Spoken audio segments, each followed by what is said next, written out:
What's up, everybody? Welcome back to another awesome episode of Life in Your Show podcast. I'm Jason Wojo. I'm your host. We got Polish Peter as a co-host.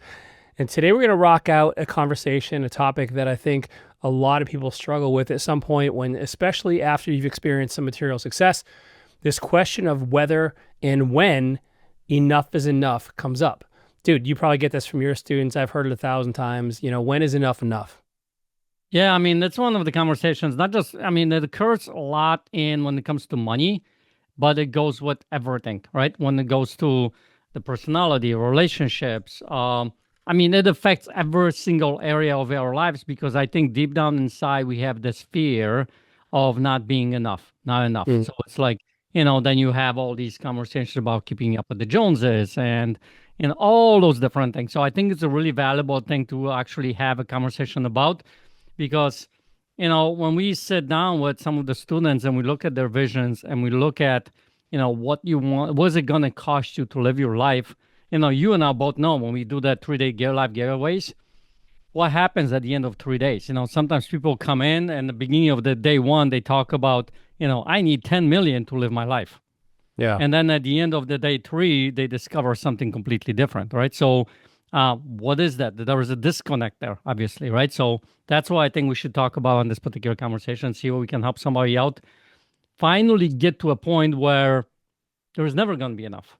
So why do I keep constantly going and going and going and going and going, Well, let's talk about it, man. So first of all, let's break this up. Let's break this down into like, what is break this it up phrase or break it even down? now? Which way we're going to go? We're going to break it up and then we're going to build it up and break it down. Yeah, I think that's a song somewhere. So we have like the 3 main categories that I think of when I hear this phrase are having enough, doing enough, and then being enough. I'd say to me, those seem like the top 3. So let's talk about each one individually. When is having enough, whether it's money, toys, the square footage of your house, the nicer car, when is that enough? Let's start there, and then we'll dive into when you are doing enough and being enough. So, when I think of having enough, this is an interesting one, man, because I think most people haven't spent the time to figure out for themselves where that level of satisfaction is. And I'll tell you, man, I think as humans, we tend to, I don't know if I've seen a huge change in people's level of fulfillment or satisfaction at different levels of enough. So, if you were to think back when you felt, for instance, the good old days, right? You probably had a lot less stuff. You probably made a lot less money. And yet somehow you reflect positively on those days. And so if you use that as a frame for thinking forward into how much you want to accumulate, there's a very high probability that having more is not going to make you happier. Now, there's some, wiggle room of there, of course, for, if you've had extreme financial poverty, but, I don't know if there is an answer to this question. Well, one thing that, going back to the 3-day life giveaways, one of the times, I think it was on day 2, I think we asked him that question, or it maybe on day 1, and days are running for me, but we asked him that question, like, think about the time in your life when you felt like free, when you felt like freedom, like it was like happy kind of thing. And what ends up happening a lot of times, people go to when they were in college, when they were during this particular time, and they were living in an apartment or living on the campus, and they were just basically making it, barely making it. So, and they felt free because they don't have all the other stuff that they have right now that is like, now I got mortgage, I got, all kinds of different things, right? So I'm not saying that's inherently bad, but notice like, what is it about that thing that having enough, is it giving you freedom or is it keeping you enslaved kind of a thing? Yeah. And, I've had a conversation with one of my students recently, actually it was yesterday, I had a conversation with him and we talked about him writing his own vision. And he started talking about like, sometimes he feels like, like I went and I did this whole entire thing, the project that he does. And then for the next 2 months, he's like this summer, he's been traveling and he's been doing all kinds of different cool things, and he's been to a World Cup game and all kinds of stuff, right? And he's thinking like, man, I feel like maybe I'm productive. So I need to, and we start talking about the vision and writing it, because now he's like, okay, I'm not doing enough, right? I'm not having enough. I'm not doing enough. So one thing I asked him, I challenged him on, and I said to him, listen, when you do write your vision, because there is a very close distinction that you have to be aware of. Is it because that's what I want, or at some point in my life, that's what the world told me how I need to be and what I need to have and stuff like that? Because I want you to put on your vision what you do want, what it is for you, not what the world tells you how it needs to be. Yeah. And there is a very, close distinction then that we are most of the time when we go in a daily life, we don't make that distinction because we're not present to actually see like, okay, maybe it's like, well, it's a 10,000 square foot house. Is it because I truly want this? Because that's deep down inside? Or is it because it's kind of like a keeping up with the Joneses? Or yeah, it's bragging rights. Well, I think Yeah. it's you have society, but you also have like the early version of you. Like, like at some point, for instance, I had a poster of a Lamborghini on my wall as a kid. And Lamborghini? yeah, Lamborghini. And so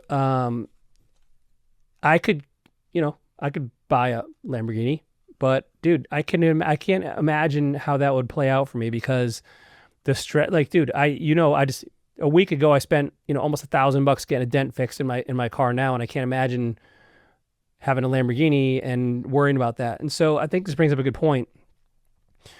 When you have an item that you're considering keeping or getting, look at the intersection between how much stress, headache, bandwidth, maintenance, upkeep it will take, and how you feel about that. And then I would intersect that with how much enjoyment and fulfillment and fun you'd get from it. And so, for instance, like, what does that intersection look like? And then you can make a decision as to whether or not it's worth having. Like if you, like I got a motorcycle, I got my track bike. Now, I have some real money tied into that thing. I use it probably 6 times a year, but I don't really think about it much. It's not insured. I don't have to really do anything with it. The maintenance is pretty easy, and it's, it doesn't take up a lot of space in my garage. And so it's sitting there, like, and I'm okay with that. But if I was like, if every time I walked out of my garage, into my garage and I saw it and I'm like, oh, I don't use it enough. Oh, I feel bad. This money's just sitting there. I'm not getting, then like same bike, different perspective. And so where is that for you? If having a 10,000 square foot house makes you feel awesome, and successful, and you have the upkeep taken care of, and even if you're not cleaning it and you don't mind spending a few $100 a month on house cleaners and you're good with it, then cool. But if you like look at your house and you're like, oh, we're all this empty space, we're not even using it, we have 14 bedrooms and like I'm only using 3, and paying all this money and the taxes, like then I would say listen to that. Mm-hmm. I think it's an individual decision, and that perspective is what's going to influence whether this is the right fit for you or not. Yeah. I mean, from what you're sharing, if I don't know any better, I would say that, is this bike real? Because you said doesn't take up a lot of time, and like, do you hang it on the coat rack or something when you bring it back home, or like, is this a tricycle? Or like, what are we talking about here? Dude, I want to see you ride a motorcycle. No, listen, on the serious side of things, what Wojo's getting at, think about it this way, is this thing, whatever it might be for you, whether it's a house or a bike or, relationships, I don't think it really matters what the end result is. But the question is this thing having you or you having it? Yeah. Is this thing in charge of you or you are in charge of it? And I'm not just talking from the perspective of, how you go about life, but mentally speaking, you know what I mean? Well, that's the biggest thing, I think. What's that? That's the biggest part of it. Yeah. So if you ask yourself that kind of a question, like, is this thing in charge of me or am I in charge of it? And when you start looking from that perspective, all of a sudden you might be like, you know what? Yeah, that's not going to work. So I think that's a good indication. So we talked about the being, the doing. We kind of touched a little bit about some of these aspects, but it comes back to the whole thing about being enough, right? When is it enough?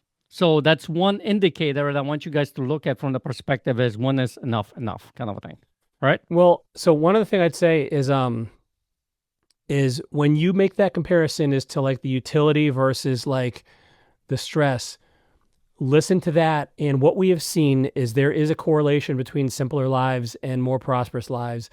And the less this, I don't care if we're talking about a business or your homestead, like the less moving parts you have, the easier it is mentally to manage and to really like, enjoy it. It's when things get complicated and you get all kinds of things moving all over the place, that's when things can become overwhelming. So let's move on. You mentioned being enough, man. Let's skip doing enough for a second because sometimes these are related. So I think we got to define what being enough means because this phrase, in my opinion, dude, gets thrown around a little bit too much in the personal development space. And my interpretation when they mention it is like, hey, you're enough as a human to deserve love. Like to me, is that how you take it, or how do you interpret that phrase? Well, I mean, because here's the thing. Because when I think, like, okay, let's say you're an aspiring business owner and you're making, $100,000 a year and you want to make $1 million, you may not be a good enough entrepreneur yet to make $1 million. And in that case, you could say you are not good enough yet to do that because you don't have the skills yet. Has nothing to do with your worth as a human, has nothing to do with your, value to be loved and that. But there is a real discrepancy like that you have to, you can't just pat yourself on the back and say, oh, I'm enough. It'll like that doesn't work. Like, so that's why I wanted to define this clearly for people. Yeah, but I think the other aspect of it is this, because think about it this way. What drives this conversation of being enough? Well, let's define it first, though. Like, what is it? Well, I mean, enough, like being enough, like however the person sees themselves, right? Am I good enough as a father? Am I good enough as a husband? Am I good enough as a man? Am I good enough as a son? And am I good enough as an employee? Am I good enough as a... We constantly have this kind of conversation. So you feel like it's compartmentalized in each of these different sections? Well, we tend to compartmentalize it, but it's, guess who's the common denominator? It's me. So there is a holistic aspect because there's an underlying conversation for each person that I'm not enough. And then we just go and pick different areas. So, dude, I have to hit this real quick because you just gave me a really good insight. Believe it or not, we make an assumption of whether we're good enough from a holistic perspective when in fact it really is if you really dial it in, it is, am I a good enough spouse, parent, business owner, gym partner, whatever. And I believe the answer to those questions could be maybe not. Like maybe you really could be a better spouse. Maybe you could be a better parent. Maybe you could spend more time in the gym. But I think the negative is that we maybe tend to look at all the places that we're inadequate as in these compartments, but then we up level that to us as a person, and we just feel good enough as this general feeling of like I'm inadequate, and that can feel maybe defeating. Yeah, because here's the next thing that you kind of touched on, and this is important, I think. What is the meaning? How do I react to this conversation not being enough? Because there's a couple of ways that we can go about doing that, because a lot of people, what they end up doing is, well, I'm not good enough as a dad. Well, I suck. I'm the worst dad ever. And guess what? Before I know it, I'm sad, depressed, and actually defeats the whole purpose in growing as a father, kind of a thing. Dude, so check this out. The other difficulty here is we have to define what enough is. So if we start off at this level, we've already recognized that categorically we have to look at each different component or each different category of our life. Then within that category, we have to define what is enough. I would argue that the definition of enough, if we're getting really brass tacks here, is, are you producing the desired result in that category? So if you are going to say, hey, am I enough as a dad? Look at the results that you desire to achieve, and that will be your objective measure as to whether or not you are enough. If you don't have... Go ahead. But the problem is, majority of the people that desire the result is a moving goalpost.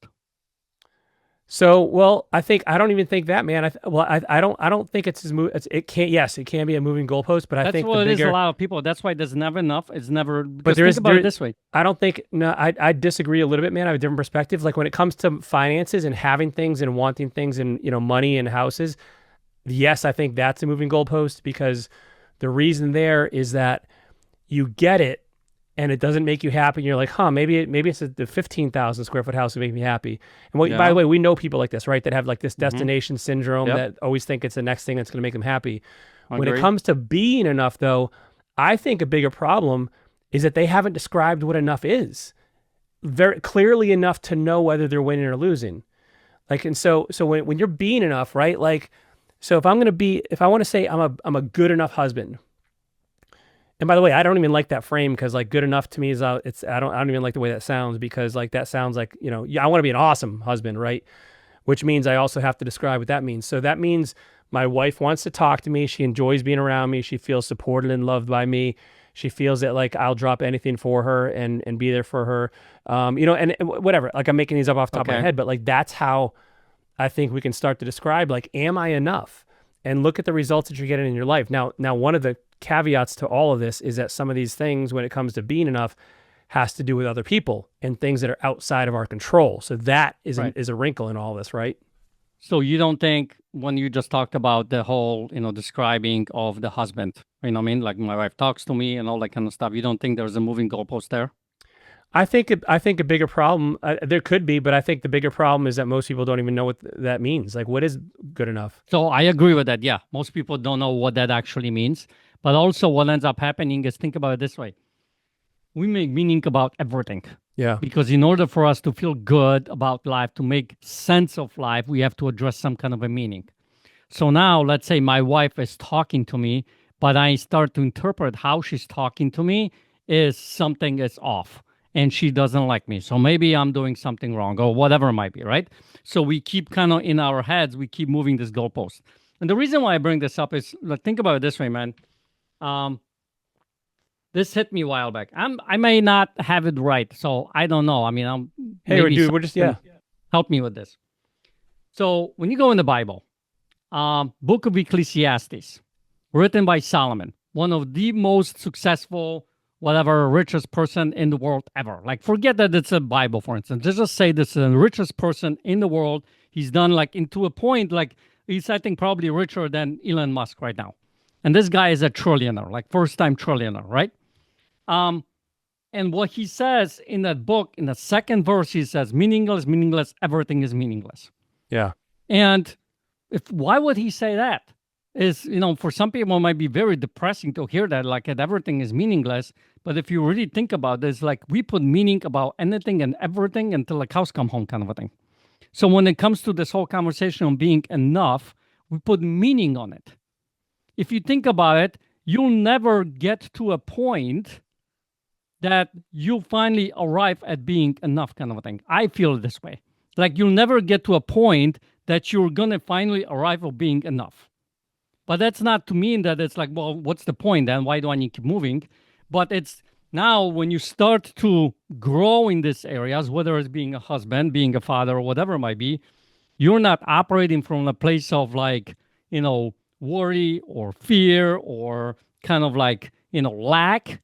You start to operate from the place of, like, empowered. Like, you're, going after this. Okay, I'm going to put this in place. I'm going to do this place. I'm going to spend time with my wife. I'm going to be, present with her. And when I do that, I get an indication that, things are working. But I got to be very careful not to put some kind of a meaning that I'm doing. There's, you know what I mean? Like, we always add some kind of meaning to something. And I think that's what screws all of us up a lot of times, because that's why this moving goalpost keeps happening, especially when it comes to, money and finances and things in life. And that's why people, at the end of the day, how many times have we seen people come into life on there who have all kinds of stuff and they're not happy? Why is that? And I think that's the underlying reason for that not enough. That's what's keeping people from actually being happy. Yeah. Well, yeah, man, I think people undergo a lot of, like, conditioning, I think, when they're younger, especially, where, Oh, yeah. their parents told them, like, yeah, you're never going to amount to anything, or, you're just like your dad, or you're just like your mom, or, like, and Gotta work hard. they assimilate the meaning or their purpose or their identity as somebody else. And then that's what they're struggling to break. And they spend their whole life sometimes, like, trying to break that. and trying to prove them wrong, or sometimes trying to prove them right. Like it depends on the person. And And the so, ironic thing is sometimes that person is no longer here, and oh they're yeah, still dude, trying to prove him. You know? right, right. So like to me, that almost sounds like an identity issue, right? And so it's even deeper than you know, you know, am I enough? Because that I guess I mean from but if you look at yourself, and I think this is where I do believe everyone is worthy of love. I don't care what you've done. Like I think everybody's worthy of love. I agree. And and has we're talking, you mentioned the Bible, but in God's eyes, everyone's a child of God. And so, who the people that can, I think embrace that and really take that to heart, have that frame and that foundation to like pursue these things, to explore these questions on their own terms versus like, taking a meaning or interpreting something in a certain way that within the light of like how they previously would have viewed themselves. Instead, they have a new perspective on like, hey, you know what? Here's some areas that I can improve. And like, that's as deep as it has to go. It doesn't have to become a dig on their character. It doesn't have to mean like, they don't have to be depressed about it. They don't have to be, beat themselves up and like, and just get paralyzed by it, but rather like, hey, you know what? I'm loved and I got some areas I can improve, and I'm going to measure these to see like if they're going to, and by the way, to your point of the goalpost moving, like that does happen. And so you might get to that point. Dude, look at, I'm thinking about the gym, right? Dude, I remember there's a point where I'm like, man, if I could just bench 2 plates, 225, I'd be happy. Like that's all. If I remember, dude, when I started playing guitar, I'm like, if I could just learn Stairway to Heaven, this would be the one. I just need to learn this one song, then I promise I'll be, dude, come on. It doesn't stop that way. So there is some of that, Yeah. but you can't, you got to make some, I think some objectification of what that means to be enough when it comes to that. Right. But I think like for you, like let's say the guitar thing, right? Yeah. You know how to play Stairway to Heaven. Yeah. So the next rung, it's not like from the lack, from like, oh, I suck as No. a guitarist, whatever. You're just trying to grow to the next level. And that's it. That's a completely different way of approaching Well, it, I think. yeah, yes, but I mean, sometimes I do have feelings of like, dude, like I mean, and I'm fairly decent. I'm fairly proficient at guitar. In what? Oh, guitar? Yeah. Yeah. Yeah, sure. Okay. And yet I still sometimes I'll see people and I'm like, they'll just blow me away. And the kid, like, it's like an 8-year-old, like just shredding on YouTube. And I'm like, what in the world? I just need to quit now. But at the end of the day, I don't do it to compare myself with others. I do it because I enjoy it. And so, you have to, when you take the comparison out of it, an unhealthy comparison is not going to help you. And by the way, unhealthy comparisons also are one of the, traps in getting stuck in the rat race when we talked about before, having enough, right? And so, Yeah. so that you got to phase that. How do you feel, and what do you think about this, this idea of doing enough? Like, like I could be doing more. I could be doing better. I could be, I need to be doing more. Like, how do you feel about that? Well, it's the one we keep going back to the vision. When you have a vision, right? And you have this, destination and you work your way backwards on the vision. And if you are taking those steps towards that vision, then I say you're doing enough kind of a thing, right? The other aspect, I think what happens a lot of times for people is when they are saying that I'm not doing enough, I'm not whatever, it's they're not being present, intentional in the very moment. Their mind wanders either to the past or to the future. And they're constantly in that, kind of a back and forth kind of a thing. And that's why they feel not good enough because, what ends up happening a lot of times, whether it's now the distractions happen, and it's true because they're instead of doing what they're supposed to be doing, right? They're doing the distraction stuff, or when they're actually making things happen. That's a different conversation because when they're making things happen and they have this moving goalpost, that's when they're going to feel like I'm not doing enough, and they're going to be spending 100 hours a week kind of working. And, there's the belief system we talked about, touched on it a little bit from when you were a kid, right? But when you start looking from the perspective of like, hey, I have my vision. That's what I said to myself, that's what I want to live. And if I work my way backwards and create those, milestones and actions, and I'm actually doing it towards it, then you know what? Yeah, I think I'm doing enough, kind of thing, to move towards that. Because Yeah. as long as you do something every day towards that vision, I think you're gonna be pretty good. So I kind of think of it like in terms of a timeline and also a result. So let's say you and I think of it like this, like let's say you have a seesaw and on one side and you have a 100-pound weight on one side of the seesaw, and then you have an empty bucket on the other side, and you have to pour water into the bucket, and so you have enough water in that bucket that's heavier than the weight, and then it goes up. So when you You say mean like a pendulum? yeah, exactly. Lever, Like, yeah. and so you may not be doing enough based on the timeline you have created for yourself. So for instance, if you want to have X result by X date, maybe you're going to hit that based on your projections, or maybe you're not. And you have to go back to your vision to decide what that timeline is. And I think part of the reason is we get impatient and we dismount our vision. No, not dismount our vision. Discard your vision, and you just end up going crazy and compromising the things that are most important to you. And so it really has to do with the timeline that you set. And so if you're okay, and by the way, I'm guilty of this 100%, dude. Like where I want things done today, this week, when in fact these are probably month 2 month long projects. Yeah. And so I think you got to look at like what's the timeline, which oftentimes, by the way, is self-imposed. Very rarely is it something like, hey, we're going to lose our house if we don't make this money. It's more so like, I want to accomplish these things. I have this goal I want to achieve. I need to get to $1 million a year, or 10 million, or whatever it is. And that's usually, something we set for ourselves. And I'm very much a fan of goals, but you got to make sure you don't sacrifice your vision in the process. One thing I forgot to say about this too is, like, when we're talking about self-imposed goals and timelines and deadlines, I like to push as hard as I can within the confines of my vision.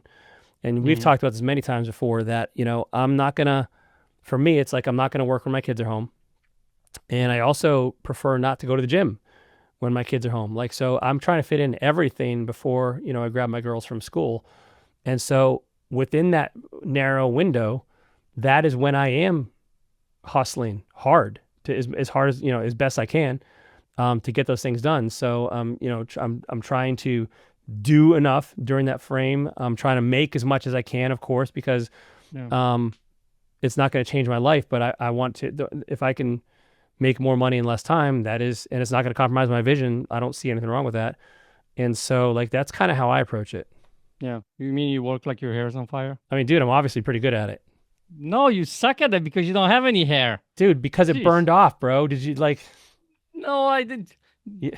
We need to do a survey, okay, Dude, on the podcast to see you what got people some will say. You have some like, Polish like logic I'm on this saying, one, man. like, I work like my hair is on fire because I protected. I still have hair. You Okay, hold obviously on. did a horrible job, and you burn all your hair down. All right, we're gonna have to agree to disagree on this one. No, but yeah, listen. I think that what ends up happening, you're being intentional, right? And you go full out in those very well-defined timelines, kind of a thing. And when you start to do that, I think that whole not enough starts to kind of go away. One thing that I would say I'd have a check for myself is this. How does it make me feel, right? Am I stressed out? Am I anxious? Am I worried? And those kinds of feelings come up about this thing that I'm not enough. Because if that's the case, then guess what? I think that doesn't push me to go faster or further or whatever. That actually has a negative effect on me, because guess what? If I'm stressed out, I'm not really thinking about this particular project. I'm starting to get stressed out, and maybe energy's down, and now I'm actually not as effective, right? So it's kind of has a double negative effect on it. But if I am empowered, I am rocking, like I'm focused, or I'm, intentional or present, those kinds of how I feel, I think now it's a different kind of a conversation. So I think the check is that how does it make me feel inside? If I come home and I have the 5,000 square foot house and I have to be out every single day till 10 o'clock in the evening to pay for this house, and I come home and I still feel like I haven't got to that point, and I'm stressing, I can have a hard time sleeping, maybe that's a good check. I mean, not a Well, good check kind of thing, you know? yeah, dude, I agree with that. And I think, if we really boil this down to it, it's like, where does your ego and your need to feel significant or secure or whatever it is, like, where does that intersect with really what's most important to you? Because if you're saying that like time with your family is most important, but you have to spend all your time working to have the 10,000 foot house and the boat and everything else, like you might have a mismatch. And Yeah. so like it really does come back to your vision and frankly being really honest with yourself about that. Um, what do you really, really value most? Chris Morley said, show me your calendar and your checkbook and I know what's most important to you. And, both of those are legitimate, observations that I think really tell us a lot about ourselves and what we really value. Um, and can maybe help us answer this question, and these questions like, when am I enough? When am I doing enough? And when do I have enough? Because I think Yeah. all those are really, really something that can give people a new level of like clarity around what they've been pursuing. Yeah. I think at this day and age, I think his quote needs to be updated to something like, show me your iPhone and your banking app, and I'll tell you, There it where your is. priorities lie. I'll So, tell them. all right. I think it's a good podcast episode. Hopefully, you guys got something out of this, right? Yeah. Yeah. Great stuff, guys. I'd love to hear from you. If you want to join us in the Life and Air Facebook community, just type in Life and Air and you'll see I think it's called Build a Life and Business You Love. It's a closed group. We're in there if you want to drop some questions, some comments. Also, always would appreciate you leaving a review for us for the podcast. This is how we help more entrepreneurs and more overworked business owners by getting the show in front of them and sharing these concepts with other people. We'll catch you next week, everyone. Take care.